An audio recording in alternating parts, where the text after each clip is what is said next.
தேர்தல் அறிவிப்புக்கு இன்னும் சில மாதங்கள் தான் இருக்கு. இப்போலிருந்தே அரசியல் கட்சிகள் தங்களுடைய வியூகங்களுடன் களத்துல பரபரக்க தொடங்கிட்டாங்க. ஆட்சியை தக்க வைக்க திமுகவும், ஆட்சியை பிடிக்க அதிமுக, பாஜகவும் முயற்சி செஞ்சுட்டு வராங்க.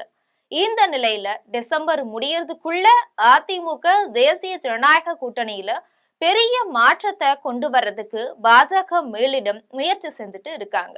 இது குறித்து வானதி ஸ்ரீனிவாசன் அடுத்த ஒரே மாதத்துல தங்களுடைய கூட்டணி வலுவடையும் அப்படின்னு சொல்லியிருக்கிறாங்க. பாஜக தேசிய மகளிர் அணி தலைவரும் கோவை தெற்கு தொகுதி எம்எல்ஏவுமான வானதி ஸ்ரீனிவாசன் கோவையில செய்தியாளர்களை சந்திச்சாங்க. அப்போ அவங்க பேசும்போது, திருப்பரங்குன்றம் மலையில கார்த்திகை தீபம் ஏற்றுவது இந்துக்களுடைய கனவு.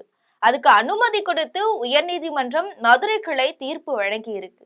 ஆனா திமுக அதை இரண்டாம் பட்சமா தான் பாக்குது. அதன் காரணமாகத்தான் திமுக அரசு தீர்ப்பை எதிர்த்து மேல்முறையீடு செஞ்சிருக்கிறாங்க.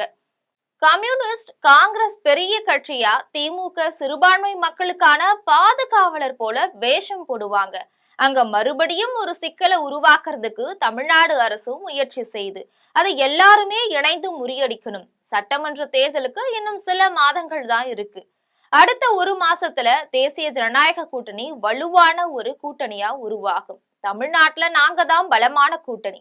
திமுக கூட்டணி பலம் வாய்ந்த கூட்டணி கிடையாது. திமுக கூட்டணியில அங்கம் வகுத்திருக்கிற கம்யூனிஸ்டுகள், காங்கிரஸ் எல்லாமே பெரிய கட்சியா அப்படின்னு கேட்டாங்க. அப்போ விஜய், அமித்ஷா சந்திப்பு நிகழுமா அப்படின்னு செய்தியாளர்கள் கேள்வி எழுப்பினாங்க. அதுக்கு பதில் சொன்ன வானதி ஸ்ரீனிவாசன், யார் யார எப்போ பார்க்கணும் அப்படிங்கிறது டெல்லிக்காரங்க சரியா செஞ்சிருவாங்க, அதை பற்றி கவலைப்பட வேண்டாம். திமுக வாக்கு பிரியும். வாக்காளர் பட்டியல் எஸ்ஐஆர் பணிகள் விறுவிறுப்பா நடந்துட்டு வருது. பொதுமக்கள் ஆர்வத்தோட பங்கெடுத்துட்டு வராங்க. அதுக்கு வருகின்ற டிசம்பர் 11ஆம் தேதி வரைக்கும் கால நீட்டிப்பு வழங்கப்பட்டிருக்கு. விண்ணப்பம் பூர்த்தி செஞ்சு கொடுத்தவங்க பட்டியல்ல பெயர் சரியா இணைக்கப்பட்டிருக்கா அப்படிங்கறத பொதுமக்கள் ஆன்லைன்ல ஒரு முறை சரி பார்த்துக்கணும்.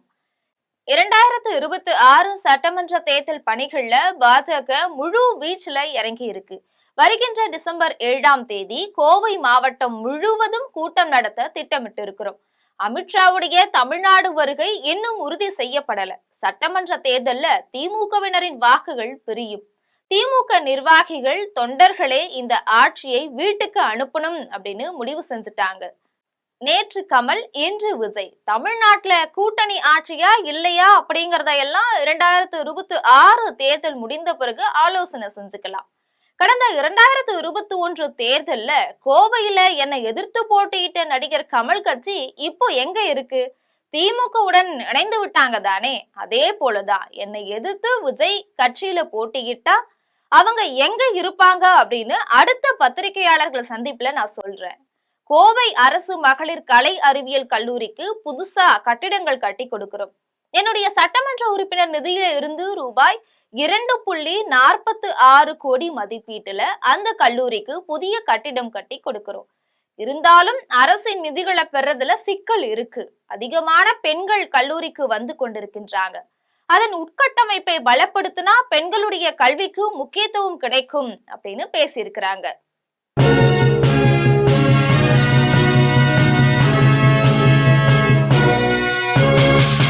உடனுக்குடன் அப்டேட் தெரிந்து கொள்ள ஜெம் டிவி தமிழ் ஆப்பை இன்ஸ்டால் செய்யவும்.